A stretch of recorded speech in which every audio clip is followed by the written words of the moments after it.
idol. Right now, there's just so much happening in our world. So much at stake at the start of every morning. And that's right. Good Morning America. We're right here. We got you. We got you. We got you. Meteorologist Jennifer Trudge. Weather coverage you can count on. From near 90 degrees yesterday to the 50s today. How long will this cool down last? I'll have all the details coming up. Right now on News Channel 6 at 11, a local church celebrating its 250th anniversary. We'll take you to the service. And a push for a new charter school in Edgefield County. We have both details as your news at 11 starts right now.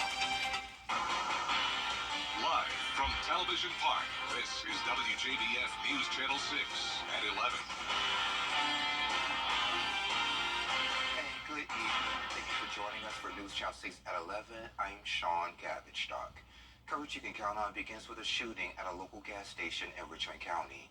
The Richmond County Sheriff's Office responded to a call of a shooting at the Circle K on Peach Orchard Road at about 5:15 this evening. Officers found one man injured from a single gunshot wound. He was taken to the hospital for his injury. Authorities say they're still investigating the incident. Meteorologist Jennifer Trudge joins us now with a quick check of the forecast. It was a little chilly this evening, I should say. Jenna. That's right, Sean. We really had the chilly temperatures throughout the day today, along with the clouds and the rain. Notice our high today was 69, but you may be thinking it didn't even feel that warm.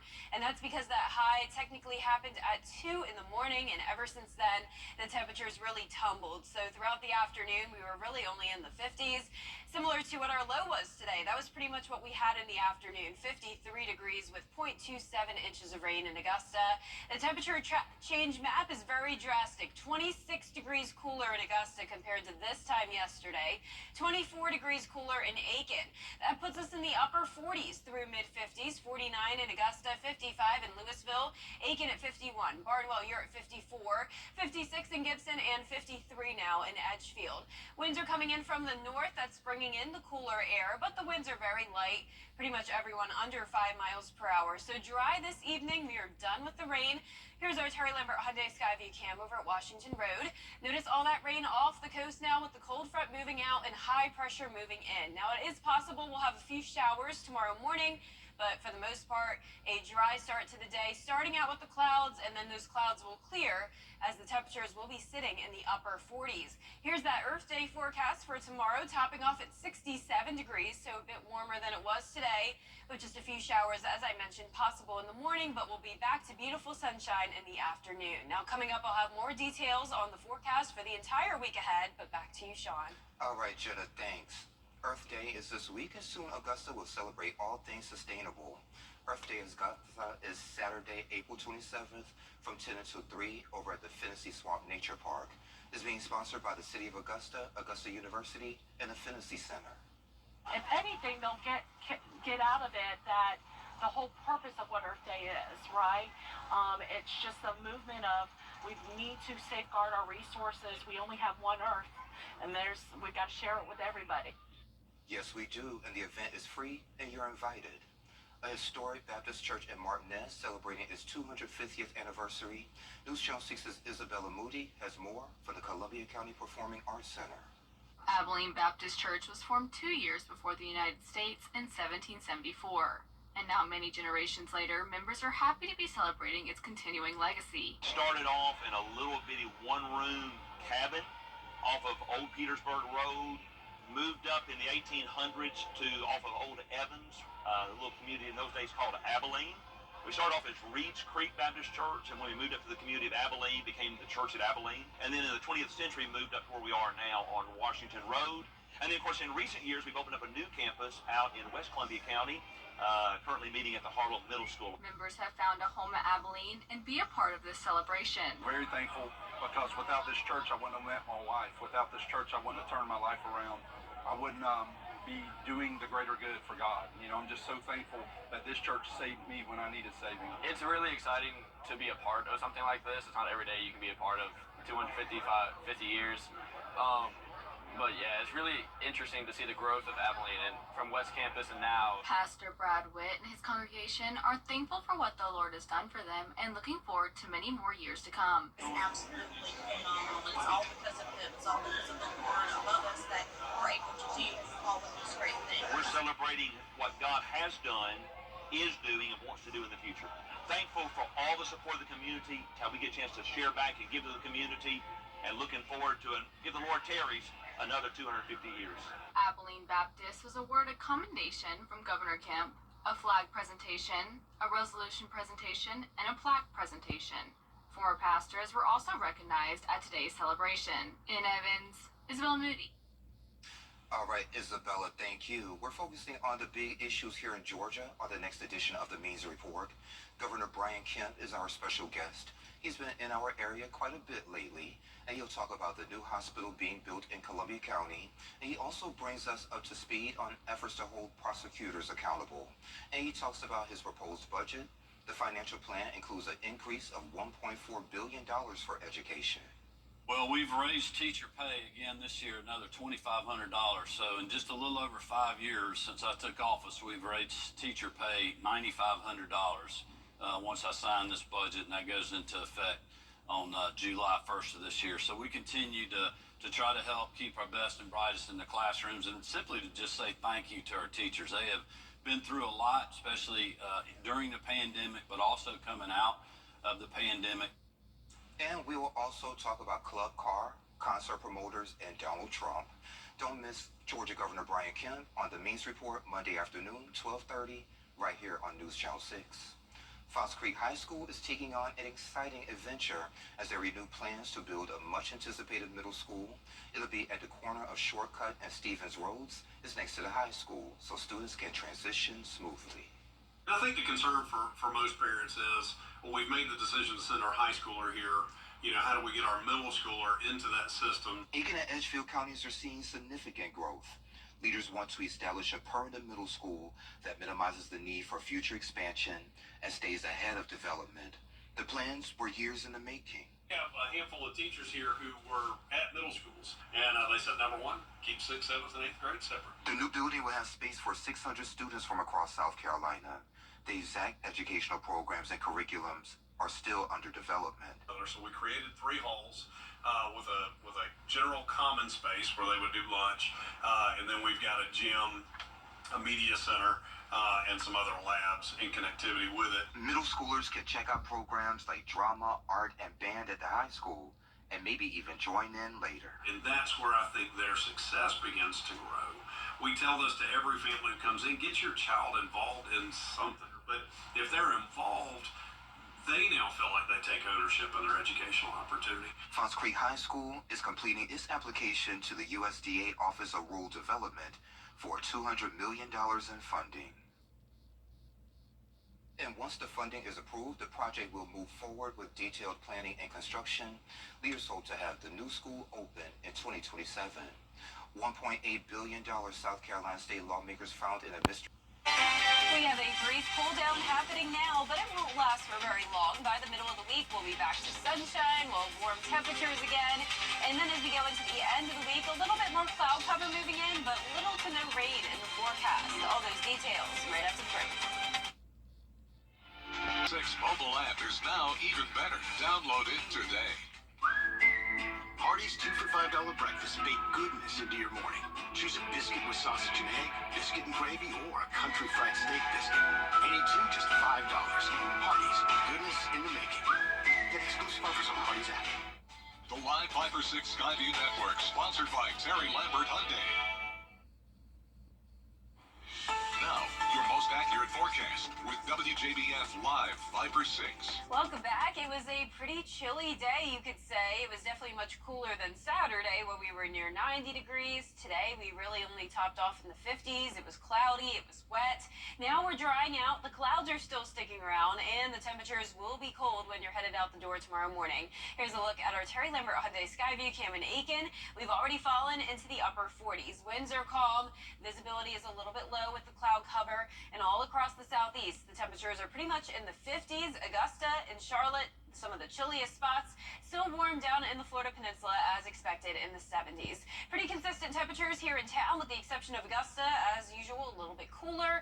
The rest of us sitting in those mid-50s. 55 in Washington, 56 in Lincolnton, 55 as well in Louisville, Millen at 54, 53 over in Bamberg, and Aiken, you're sitting at 51 degrees. Satellite and radar is showing a little bit of cloud cover still across the area. We will have high pressure building in, though, as this area of rain moves out of the CSRA along with the cold front. Now, it is possible we'll see a few showers tomorrow morning, but as I mentioned, for the most part, this high pressure is taking over, and that means we'll have some really nice sunny days to look forward to. Still partly cloudy by the 8 o'clock hour, 48 degrees, warming up to 67 in the afternoon, and at that point, we'll have abundant sunshine. But prepare for some chilly mornings.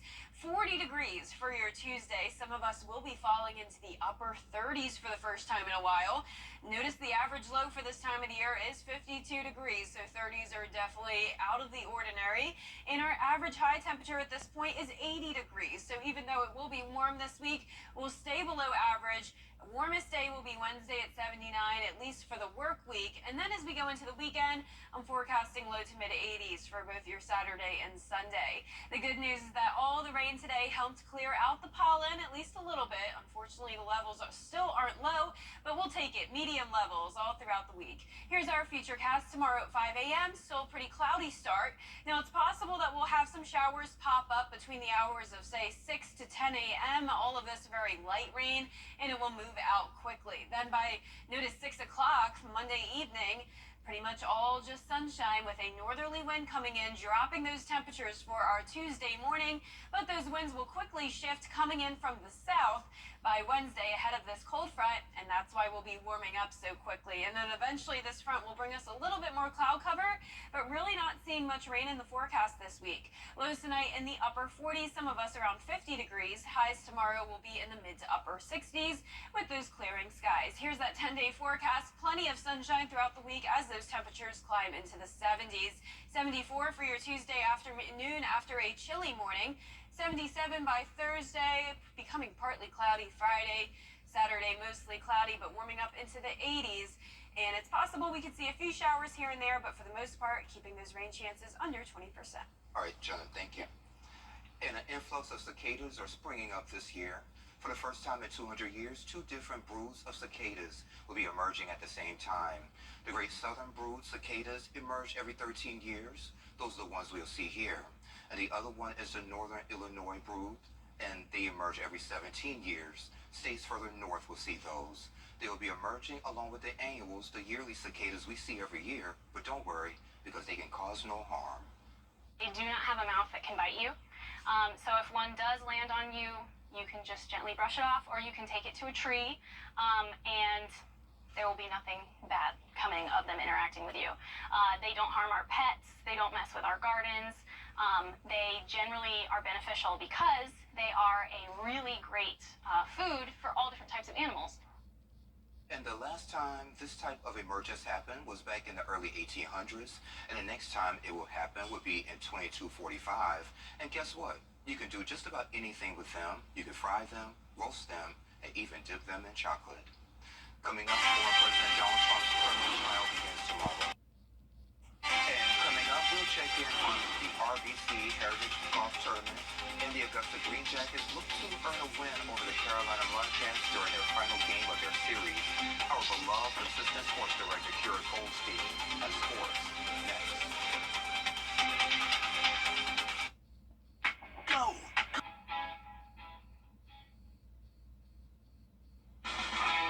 Now, WJBF sports coverage you can count on. It was a very rainy Sunday over at SRP Park, but that did not stop the Augusta Green Jackets as they hosted the Carolina Mudcats for their final game of the series. Bottom of the fifth, with bases loaded, Joel Osalbsky knocks it into left field where it is down and off the wall. 2 runs will come in to score, but Godman won't make it in time to make it a 3-run triple. Green Jackets take the lead 2-1. They'd eventually win 3-1 in 6 innings as the game is called for weather. Jackets now hit the road for a 6-game series against the Columbia Fireflies. Over in the majors, the Atlanta Braves hosted the Texas Rangers looking for a sweep. Bottom of the first, no score with 2 on. Marcell Ozuna crushes a slider to center field for a 3-run homer. That's his 9th home run of the season. He leads the MLB, and the Braves lead 3-0. Bottom of the 8th, Braves down 6-3. Runner on first, Michael Harris III lofts it to right field. Garcia drops the easy out. Everybody is safe and still no outs. So that sets up Austin Riley. Here he is, hitting a soft grounder that sneaks into right field, which will bring in a run. Braves narrow the gap, trailing 6-4, but that would be the final score. Braves don't get the sweep, but they do win the series 2-1. They'll now look ahead to a 3-game series against the Miami Marlins.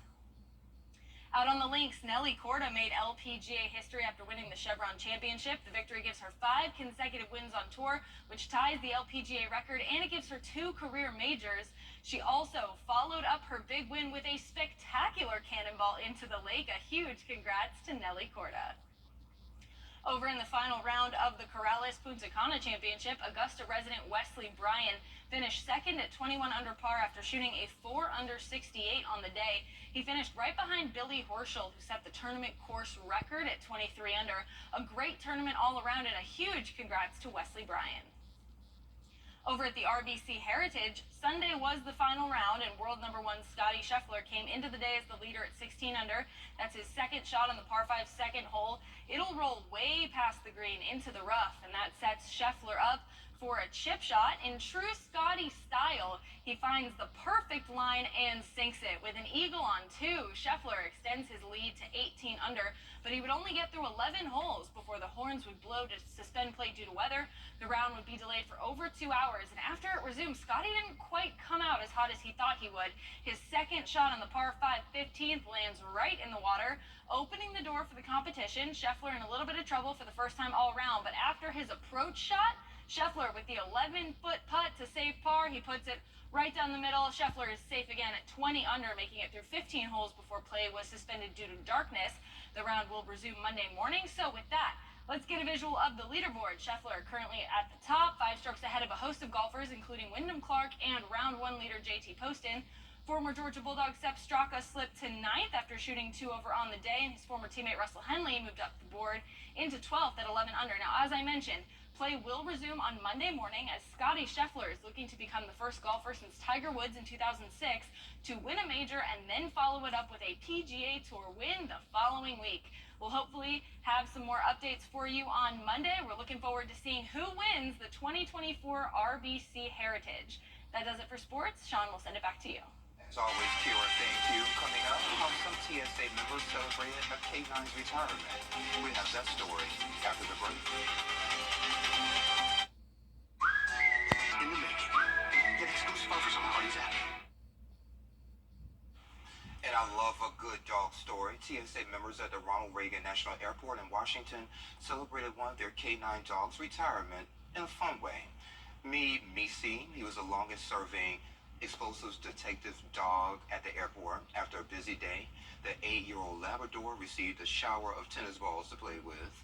On social media, the airport posted that they wished him the best for his next chapter. Wow, what a way to retire. Look at all those tennis balls. Oh, seeing his tail wagging a whole lot from all that. So cute. Oh, he deserves it. Yeah, he's cute. He deserves it. Well done. Congratulations. Yeah. So cute. I love it.